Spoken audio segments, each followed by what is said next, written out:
If you've always wanted a garden but figured you'd missed your chance, I've got good news. You haven't. It's not too late in the year. You don't need a green thumb and you don't need to get down on your hands and knees to do it. Plenty of people plant their very first garden in their 50s, their 60s, even their 70s, and they do just fine. In fact, a lot of them tell me they wish they'd started years sooner. So today we're looking at 10 plants that are almost impossible to kill. Every one of them can go in the ground or a pot right now in the heat of summer. I'll tell you what each one needs, when to start it, how soon you'll get something for your trouble, and the one thing to watch out for. And near the end, I'll share the 3 mistakes that trip up almost every beginner so you can skip them. By the time we're done, you'll know exactly what to start with this week. Before we get to the plants, there are just 2 things worth knowing. The first is sunlight. Most of these plants want what gardeners call full sun, and that simply means about 6 hours of direct light a day. Here's the part nobody tells you. Those 6 hours don't have to come all at once. A few in the morning and a few in the afternoon add up to the same thing. The second is where everything goes, and there's no wrong answer here. A vegetable can grow in the ground, in a raised bed, or in a pot on the patio. And if your knees or your back aren't what they used to be, this next part is the important one. The Arthritis Foundation points out that raised beds and big containers bring the soil up to you, so there's far less kneeling and bending. With a few long-handled tools, most of the work can happen standing up. A pot on a sunny patio is a real garden. Don't let anyone tell you different. And one gentle truth before we start. Your first year is for learning, not for perfection. A plant or 2 won't make it, and that's not a sign you're bad at this. That's just gardening. Okay, here are the 10 more or less in the order I'd plant them.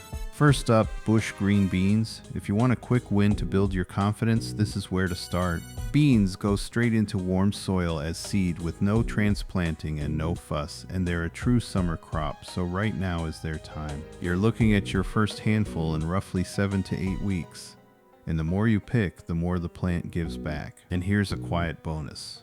Beans belong to a family that actually pulls nitrogen out of the air and feeds it into the soil, so they leave the patch a little better than they found it. Second, zucchini. Zucchini is almost a running joke among gardeners because a single healthy plant will bury you in squash. It's happy started from seed in summer warmth in a sunny bed or a big tub, and the first zucchini usually shows up in about 50 to 60 days. The one thing worth knowing is a pest called the squash vine borer, which goes after the base of the stem, so that's the spot to keep an eye on. And honestly, don't be surprised if you end up leaving bags of it on the neighbors' porches by August. That's practically a rite of passage. Third, and I know this is the one you've been waiting for, cherry tomatoes. The key for starting in summer is to begin with a young plant from the nursery rather than seed, because seed this late just won't have the time. The biggest, healthiest transplant you can find is the one that settles in best, and it'll want steady, even watering to keep the fruit from cracking.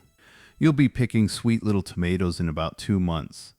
And down in the deep south where summer is brutal, this one's really a fall harvest. There's honestly nothing like that first warm cherry tomato eaten right off the vine, still warm from the sun. That little moment is how most folks get hooked on all of this.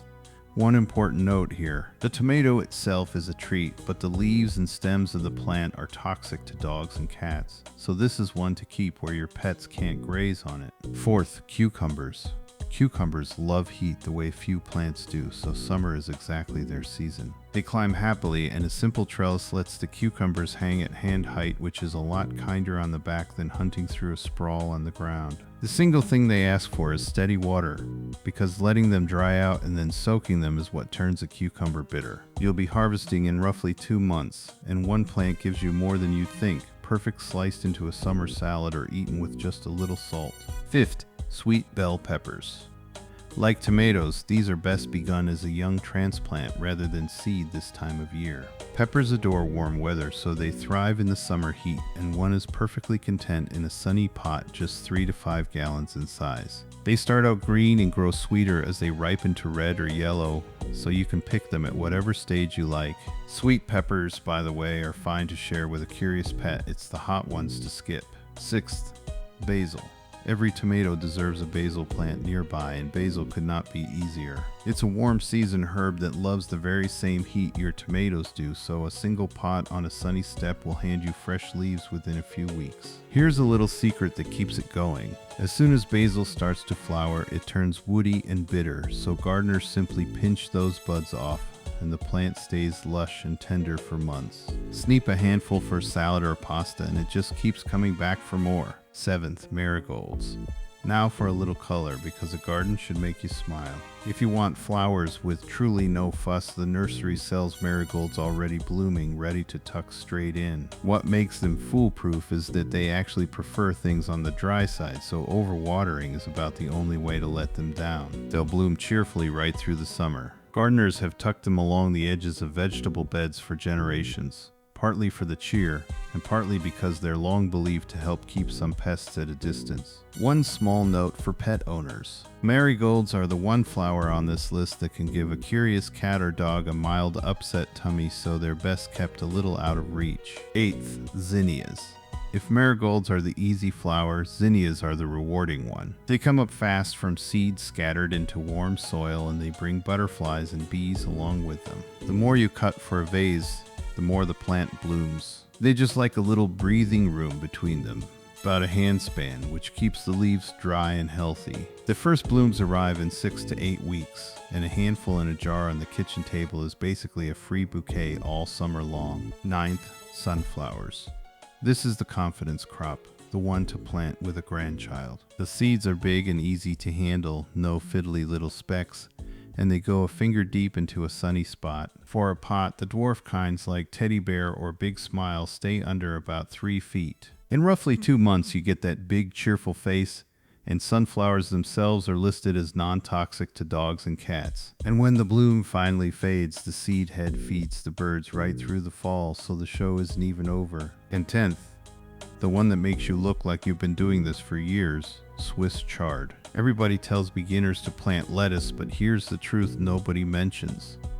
Lettuce hates summer heat. It turns bitter and runs to seed the moment things warm up. Swiss chard is the heat-proof swap. It keeps making leaves all summer long, and the outer leaves come off while the plant keeps growing new ones from the middle. It's happy in full sun or a little afternoon shade in a pot or a raised bed, and you'll have tender leaves in about a month. The stems come in bright reds, golds, and pinks, so it's pretty enough to tuck right in among your flowers.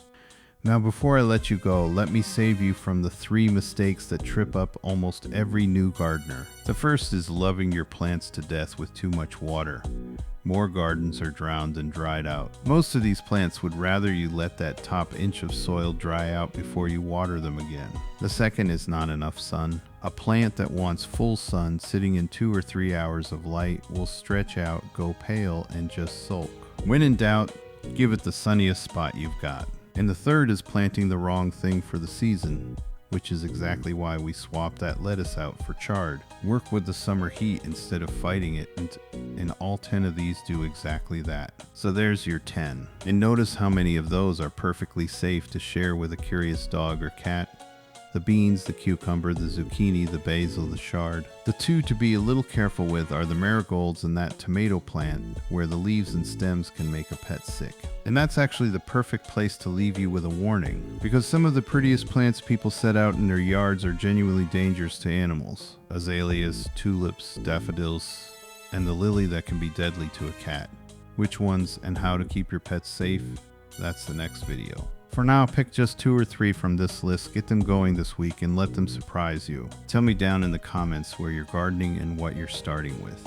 I read every one. And if this helped even a little, subscribe, because we're only getting started. Happy planting.